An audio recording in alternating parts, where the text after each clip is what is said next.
ମାନେ ସିଏ କହୁଛନ୍ତି ସରକାର ଭାଙ୍ଗୁଛନ୍ତି ନା କହୁଛନ୍ତି ନିଜେ ଭାଙ୍ଗୁଛ କେଉଁଟା ଠିକ୍ ନିଜେ ଭାଙ୍ଗୁଛନ୍ତି ମାନେ ସେ ଯେଉଁ ରିଜାଇନେସନ୍ କରିଥିବେ କାଳେ କ'ଣ ଧରା ପଡ଼ିବ ତାକୁ ବିଭିନ୍ନ ଚର୍ଚ୍ଚା ହେବ ସେ ନିଜେ ଭାଙ୍ଗିଦେଲେ ସୁବିଧା ହେଇଯିବ କ'ଣ ଯେ ବେଶୀ କିଛି ପ୍ରମାଣ ମିଳିବନି ସେଥିପାଇଁ ଭାଙ୍ଗୁଛନ୍ତି କ'ଣ ଜଣେ ମୁଁ ଡିଜାଇନ୍ ସେ ବବି ଧାଳ ସାମନ୍ତ ଭାଇ ଡିଜାଇନ୍ କରୁଥିଲେ ମାଗାଜିନ୍ ବନ୍ଧୁକ ତା ଭିତରେ ରହିବ କାନ୍ଥରେ ପାଠ ପଢ଼ୁଥିଲେ ସେ ଯେଉଁ ଅତ୍ୟାଧୁନିକ ଡିଜାଇନ୍ କରିଥିବେ କାହିଁ ତାକୁ ନେଇ ଗୁଡ଼ାଏ ଚର୍ଚ୍ଚା ଭାଙ୍ଗିଦେଲେ ସେ କଥା ପ୍ରସଙ୍ଗ ଆସିବ ନାହିଁ 5 ଷ୍ଟାର୍ ଲେବୁଲକୁ ପଳେଇଥିଲେ ସେତେବେଳେ ଥିଲେ ଅରୁଣ ଅତନୁ ସଞ୍ଜୟ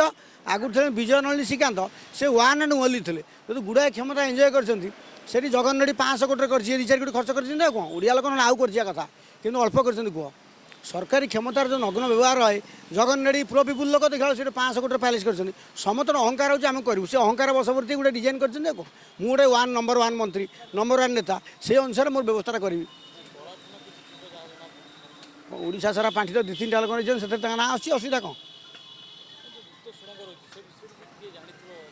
ଆରେ ଯେମିତି ଟଙ୍କା ସବୁ ଆଗେ ଚାକିରିଆ ଏକ୍ଜୁନ ଆଡ଼େ ରଖୁ ଯଦି ସେ ଟଙ୍କା କିଛି ରଖିଥିବେ କ'ଣ ହେଉଛି କାଳେ ସେମିତି ରୁମ୍ ତିଆରି କରିଥିବେ ସେଟା ଭାଙ୍ଗିଦେଲେ ବେଶୀ ଚର୍ଚ୍ଚା ହେବନି ସେଥିପାଇଁ ଆଗୁଆ ଭାଙ୍ଗୁଥିବେ ଆଉ କ'ଣ ଆୟୁର୍ବେଦରେ କ'ଣ ସର୍ଜରୀ ଫର୍ଜରୀ ବେଶୀ ହେଉଛି ତ ମିନିମମ୍ ସପୋର୍ଟ କରିବା କଥା କିନ୍ତୁ କ'ଣ ସେଇଟା ନୂଆ କଥା ସରକାର ନେବା ଉଚିତ ଯେହେତୁ ଆୟୁର୍ବେଦ ଆମର ଇଣ୍ଡିଆନ୍ କଲଚରର ମୂଳ ପାଠ ତେଣୁ ଆୟୁର୍ବେଦ ମଧ୍ୟ ଏଥର ଅନ୍ତର୍ଭୁକ୍ତ କରିବା ଉଚିତ ଆୟୁର୍ବେଦ ଆମେ ଚାନ୍ଦା ଦେଇପାରିବେନି ନା ବଡ଼ ମେଡ଼ିକାଲ ଚାନ୍ଦା ଦେବେ ବାହାରେ 60ଟା ମେଡ଼ିକାଲ মেন পয়সাটা 50% পয়সা নেই গেলে চাঁদা আকারে যে অচ্যুত সামন্ত মনোজ নাকি পয়সা নেলে করোনারে সে পয়সা মাগଣା নেই গেলে মালটা দিয়ালা মালটা এত পয়সা দেবো এত পয়সা নিও এ বেডସିଟ୍ পকাই খট বেডସିଟ୍ অচ্যুত সামন্ত পয়সা নিয়ে চালিগলে বিনা রোগী বিনা পেসেন্ট বিনা ট্রিটমেন্ট বিনা রোগী নে বিনা ট্রিটমেন্টরে মাল রেডি এটা কেবল ওড়িশার সম্ভব না এ অচ্যুত নায়ক অচ্যুত সামন্ত মনোজ নায়ক পয়সা মাগଣା শূন্যରୁ ধন ବର୍ଷା ହେଲା ଏ ସରକାରୀ ପଇସା ନେଇକି ବେସରକାରୀ କରିଦେଲେ କ'ଣ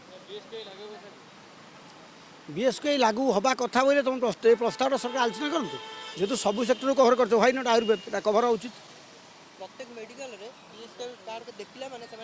5 टका नि 50 टका करिकी नहीं पैसा आता 50 थर कलाहांडी धरा पड़ी अतन सब मंत्री धरा पड़ी से या मुझे बारंबार कही बीएसके कार्ड रोगी पे ही नहीं घर हस्पिटाल को बचाई तैयारी केवल घर हस्पिटाल बचे बिल ने सरकारी डाक्तर भांग सरकारी डाक्तखाना भांग प्राइवेट क्लिनिक चलो ये बीएसके कार्ड है।